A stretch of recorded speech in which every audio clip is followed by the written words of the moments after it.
Let's now turn to Colorado with Piep from Bicycle Colorado. Piep, when did Bicycle Colorado start to see the significance of electric bicycles? Can you tell us a little bit about the first pilot program and the impacts you're seeing from those early rebates? Sure. So I'm gonna go into the Wayback Machine really briefly. I've been doing this work in bike advocacy since I think 2008, and there have been a few Renaissance moments that we've seen in bicycling. E-bikes is the most recent one, but initially we saw in Denver, in particular, biking for transportation get popular when Denver was willing to invest in beginning one of the first large-scale bike sharing programs in the United States. And that sort of instantly made biking for transportation cool. And from that, we began to see people getting out there, the business community, convention goers, grabbing a bike for a short trip in a city. And so we really saw an uptick in biking for transportation and quick trips in the downtown. And then when Denver started to invest in protected bike lanes, beginning with 15th Street in 2015, we saw the numbers for women start to go up. So as Denver invested in safe, protected infrastructure, there were more of the interested but concerned group and more women who were willing to get out there. And kind of at the same time, there was a cultural shift with more seniors moving back to cities and young professionals moving to cities for jobs that didn't want to own a car. So there was another sort of rise in bike ridership for those reasons. And then, of course, in 2020, with the pandemic, there was a worldwide bike boom. And everybody either discovered or rediscovered biking for different reasons. The streets were quieter, and bikes are a great sort of physical and mental health boost that a lot of people turn to. And now we have the e-bike boom, and it is unlike anything I have ever seen in terms of its immediate popular appeal.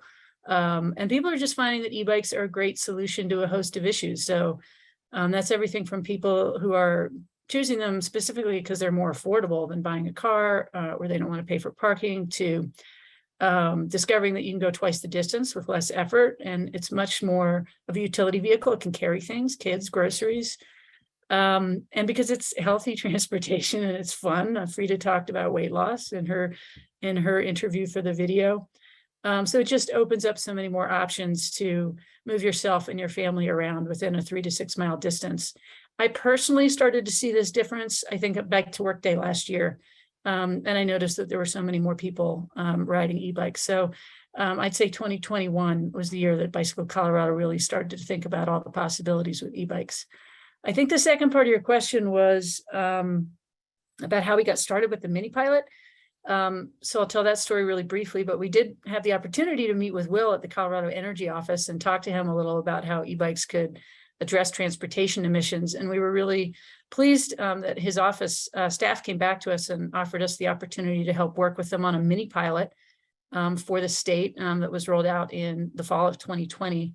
That was part of the Colorado Governor's Can Do Colorado program. It was to support local community recovery during the pandemic. And the goal was to support essential workers and solve a transportation need for them. So the first thing we actually did was reach out to a local community partner, NETC, Northeast Transportation Connections in Northeast Denver, because they have an incredible track record of doing really deep, authentic work in their community to get a handle on what are the core community needs and then build programs and supports around that.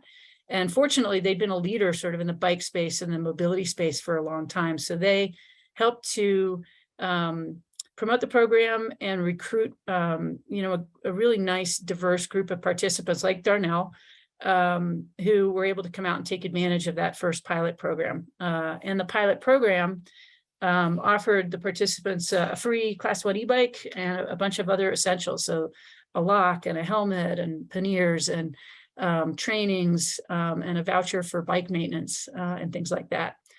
And I'll wrap up by saying the other key partner was NREL, National Renewable Energy Labs here in Colorado.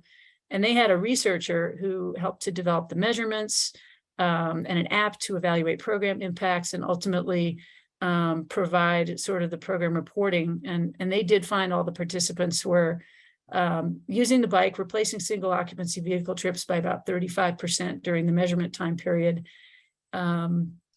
And so we knew from that moment that we had found a good thing. And from there, Will and his team really got to work to develop what this could look like on a broader and more statewide level. And I guess I should also, I'll point to Liz too. I was fortunate to be on the Denver Climate Action Task Force that provided the city with a variety of ideas, including in transportation, on how to become more resilient with respect to climate change. And it has been amazing to watch the city of Denver take off with their e-bike program and their EV charging program. I feel like a very proud auntie. So thank you for that work, Liz. Great. Thank you so much, Piep. That was a really great kind of history and overview of some of the policy work that's gone on around bikes in Colorado. And again, we know Colorado is the leader nationally in public funding for electric bikes, following a $12 million investment from an air quality bill passed earlier this year. So it's really exciting to see both what Colorado has done and the possibilities that are opening up for state residents with that new funding.